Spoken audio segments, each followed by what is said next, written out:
Hi friends, my name's Julie. This is my first ever video and I live, just as a preface, I live in Alabama and it is 100 degrees and I currently cannot physically film this video without my AC running in this room, so that noise in the background you hear is definitely that. I'm blown away already by all of you guys and your support and your love. Reaching over 200 subscribers at the filming of this intro is wild, and I'm so grateful, and I can't thank you all enough, truly. I wanted to thank the creators who have helped me get to this point. Jessica Flynn with Flynn Sisters Boutique, Myra from Myra Makes It, Jen's Crafted Gems, Kelly from Dixie Darlings. They have all been huge mentors to me in the craft space and also just really good friends, and I really wanted to take a second to tell them how much their support means to me and that I wouldn't be here without them. Some things that are kind of important to me that I want to share is I don't really have a clear expectation or goal for this channel. I really, truly just want to connect and kind of build my own little space in the craft world. I am more than happy to help people if there's something that you're curious about or that you need help with. I really am so excited for you all to see the video that I've made this week. It was based on Taylor Swift's Reputation album. It is a labor of love, to say the least, because I love Taylor Swift, like, to a fault. Like, I'm very much on the Swiftie conspiracies on TikTok and stuff like that. I live for it. But I really wanted to push myself to try something new, and so the lyrics are from one of her songs. But yeah, so that's pretty much everything I wanted to cover, I think.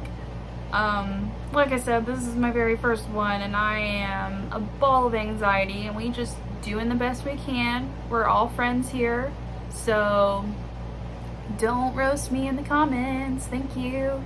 And yeah, if you like this video, please like and subscribe. And yeah, welcome to my channel. Thank you. Okay guys, so here's my swirl base. I kind of took a white base and then I added black and gray spray paint, all Rust-Oleum, and then I took like a creamy lavender color to add some dimension on the edges of the swirl.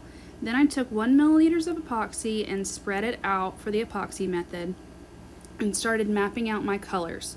This is Batman by Peachy Olive Glitter, and I kind of take it and just barely sprinkle it in the areas that I want, just so I can get the colors laid down. That's the most important piece of this, is that you want to go slow. Caviar here is also by Peachy Olive Glitters. I'm taking it on the edge of that black Batman and blending out the line so that I can diffuse it. My whole goal of this is to diffuse.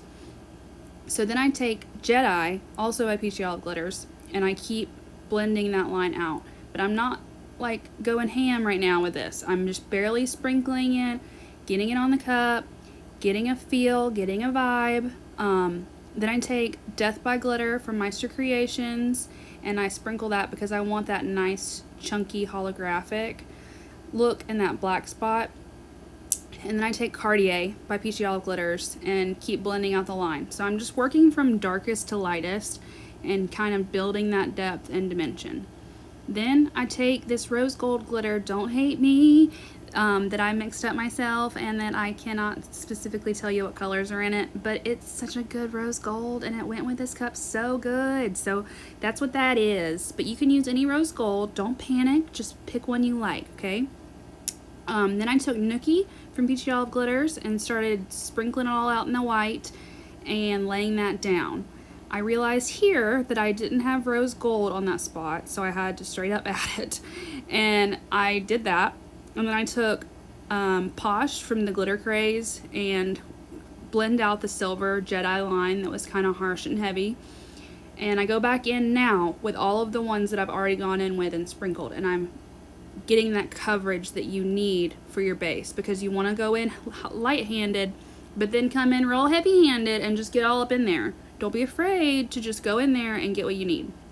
Okay, this is Polar by the Glitter Craze, and I take this and I fill in any white spots in any line area that needs more coverage, and I'm doing that just to kind of fill in all of the gaps and bridge the gaps. That also helps to diffuse your lines. Here I'm starting to add colorants. So I take epoxy and I'm getting just a good like 10 mil coat on here, 10, 20, I'm not sure, exact measurements, semantics, whatever. But I just want enough to cover what's going on, right? So then I take my colorants. All of this is going to be listed in the description box because I truly cannot remember what it is. But this is just a little bit of Cartier mixed with a like silver epoxy additive. I believe it was Cullen. And I was using this just to kind of start building my lines. So my whole goal of this was to diffuse those heavy lines that I didn't blend out perfectly when I was placing my glitter. But these epoxy additives, I've learned that you can't control these. You just kind of have to go with the feel of it and know what your goal is. My goal was for it to look like a dreamy, glittery, beautiful swirl. So I was taking these colors and slowly adding them to where my brain saw heavy lines and blending it out. All you're doing, it's like putting on a face and makeup. You're just blending out what you want to create focus on and what you don't want to create focus on. So now that I blended out those lines, I'm taking this white, this is just white like apple barrel paint from Walmart with epoxy, and I mixed it up till it was kind of stringy and ooey gooey, and then I'm just slowly stretching it over the cup and over the areas that I want swirl, and I'm placing that to again build depth, build dimension, because like I'm a huge fan of more is more, and this is a more is more situation, right? Because it's a glitter swirl but heavy on the swirl, because you want to start building this out. Okay, so I'm taking this and building it out, right? Well, with epoxy, when you need something to spread because it looks like hot garbage and it's not giving you what it needs to give you, you add heat. Heat will help a lot of situations, I've learned, and you just kind of have to go with the vibes. The vibes here were telling me that I definitely needed heat because that white was not giving what I wanted it to give. So I take my heat gun, I start applying heat to this area, and I start spreading it out and getting the epoxy warm so it can start spreading that white around a little bit, because those lines were just way too stark for me. And I don't know, I wasn't feeling it. So I keep going in with the heat and slowly spreading this out. I didn't want to get it too hot though, because I still wanted it to stay in the general area it was in, but I wanted it to start moving a little bit before I added the next color in, because I knew once I added the black that I wasn't going to want that to move. So I went in, added this heat, and I go and I start editing this area. I got the term editing from Jessica Flynn, shout out sis, but it's just literally the only word that describes what you're doing. You just need to stick your hands in it sometimes. You need to start blending it out. I can't stand when I see people's cups and they're like, they haven't touched it at all. Like, I want to get in there. I want to blend this out. And Jen taught me that you can definitely get in there. So you just shape the lines how you want, because ultimately if it doesn't look how it looks when you are in the moment, it's probably going to cure that way, and that's not what you want. You want it to flow. You don't want stark contrast. You want this to be blended out. The key word of this tutorial or video, whatever, is blend. So I just stick my fingers in there and keep on going until the vibes tell me that we're Gucci. At this point, I do in fact think that we're Gucci. So take my gloves off. I get the black colorants and I start going in there. And the black colorant, by the way, is just apple barrel paint also. And I believe that this has a slight, oh yes, this has mica additive in it. I'll list that in the description box. But so I start pulling this over like taffy at a candy shop in Gatlinburg, and you just start pulling it over the white and making that placement. But you're really getting in there so that you can see your little vision come to life. And she just starts shaping up. Like, this is the moment right here where I was like, oh girl, this looks so good. And so I keep on adding it until I'm happy and it has enough interest with that black. And I take my little silicones tool and I just pull out anything that isn't sitting right with me. It's not sitting right with God. It's not sitting right with anybody. And I just edit until my little heart's content. I think at this point I was wiping off the tool. You don't want to go in there with a dirty tool. Make sure you wipe off your tool if you have a bunch of gunk on it. Otherwise, you're going to be spreading it and creating gray, because that is a thing that happens, and it's just something you have to either do or learn. So there's that. I am going into this, and I just keep editing at this point. As I talk about this, I want to let you guys know something I learned with this is you have to do what makes you happy as far as the placement of this. There's no specific right way. It's just what appeals to you and your little artistic brain. So this, I just wanted it to flow, and I just blended out until it flowed for me. Okay, so at this point, it is sitting right with me. And I am pleased with how it looks, but I'm looking at it, and before it like starts curing or whatever, I'm just letting it live, letting it chill, letting it move, letting it vibe, all of the things, so that I can make sure that I'm happy with it. Once I am happy with it, I let it do its thing. I go in after this with another coat of epoxy to get myself an even layer for decals. It's really important that you don't try to put decals over this, because you are going to have waves on top of this. You are adding stuff. Also, I added some Paris here. Just realized that just now. I realized that I wanted some more depth as far as the actual swirl piece of it. So I'm just sprinkling the Paris in the swirl and adding a little bit of zhuzh, you know, a little bit of happiness. So after I have all of this glitter added, off camera I go and do my layers of epoxy after this swirl, because you're going to have a little bit of texture, and get it ready for decals. Once I have a smooth to the touch with no like unevenness cup and it's ready for decals, I print and cut my designs that I want to use. For this, I wanted to use a snake. I found this super cute fine line snake that had these little floral designs in it, and I knew that I specifically wanted the snake in the white area. I don't know why, it was just telling me that that's where it needed to go. So I placed this first, and I just kind of placed it where it felt right. I didn't measure, I just kind of went with the vibes. I'm real big on vibes, you guys. Like, if something doesn't feel right, I don't do it. If it feels right, I definitely do it. And that's just kind of my life mantra, and that's what works for me, and you do what works for you. So I took the snake, got it applied on there. I was so pleased with how it looked against the swirl. And I just slowly peeled back the transfer tape, because these fine lines will hurt your feelings if you are not careful with them. So I kind of just peel the transfer tape perpendicular, I think that's the right word, to how I'm doing it. Then I struggled several times with this font, but I wanted the same font that Taylor has on her album for the Reputation font. And these lyrics, I I once was Poison Ivy, but now I'm your Daisy, or it's from one of her songs. And the customer, he really likes this song, and it was actually a birthday gift, so I did what they wanted. And I was so excited about this, but I have come to a piece, you guys, and I need to share that piece. And that is, cups are not vision tests, and nothing has to be completely crystal clear for it to be art. Because that is what I really was going for in this, was that the lyrics were there. It was very much readable. You're not going to be able to read it from like 10 feet away. That's fine. It goes with the vibes. And I really love this font.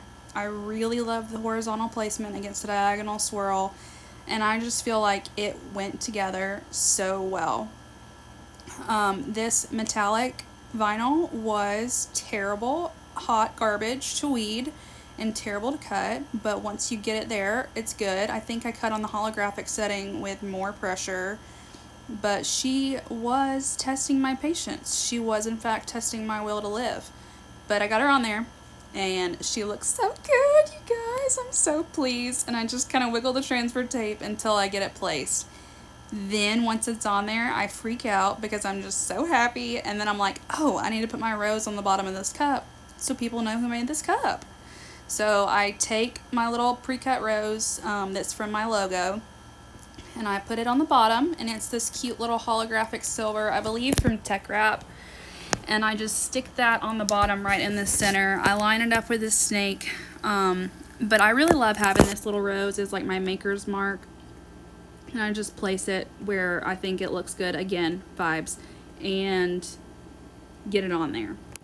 Once I have the rose on there, I move into the prep stage for my final coats of epoxy. So I start sanding down the rim. I personally like to use a Dremel. I have rheumatoid arthritis, so I can't be like going back and forth with a sanding block all the time. So I'm very much a fan of working smarter, not harder. This can ruin your life if you are not careful, and you can definitely mess up the artwork, like the base paint and stuff, if you're not careful. I personally like to use a flap wheel that's well used and well loved, so that I get where I want to be. I started using the flap wheel on this until I realized, like, oh, there's a bunch of epoxy on the edge that I definitely need to scrape off because it was not filing down like I wanted. So I just take an X-Acto knife. Pretty sure I cut myself at this point because I don't use safe cutting practices, but you know, you live your life. I'm not responsible for that. And then go back in with a Dremel and just sand, because you want to get that rim nice and clean so that your final coats of epoxy can adhere to the rim. Okay, you want like 1/8 of an inch of stainless steel exposed, because the epoxy has to have something to seal onto, and if you don't take the time to do this, your cup will ruin. Like, mildew will get all up in there with their washing and stuff, and then all of that hard work and time you spent to make this art is just like ruined. So you just go nice and steady, nice and slow, and you just go around so that you can get where you need to be as far as sanding.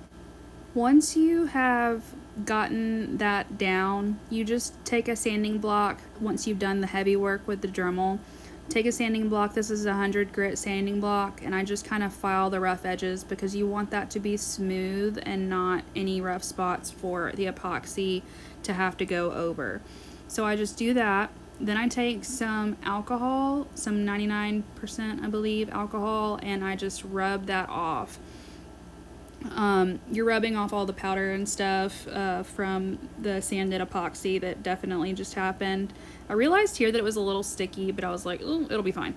So I took some quick coat because I knew that I had just made all of those contaminants, and I knew that this vinyl that I had put on there was fiddly, and I was not trying to mess that up. So I took some quick coat from Counterculture DIY, and it helps to seal out all the contaminants and stuff. So I did a layer of that. Then after, you guys, I did 2 coats of epoxy for my final coat, and look how good this turned out to be. I'm so shook. It is everything that I was wanting it to be. I'm so proud of it, and I hope that you love it. I just think that she's a beautiful swirl moment and she just lives her best life, and I'm just so pleased. I would love to hear your thoughts on my first video in the comments down below, and I will reply to as many of them as I can. You can find me on social media at JulieRoseDesignCo, and I just appreciate you all being here so much, and I really hope that you enjoyed watching this as much as I enjoyed making it. That was my best friend's finger with a lime green nail. And yeah, so we are just doing this. I know that she gave this to the birthday boy recently, and I'm so pleased. Thank you.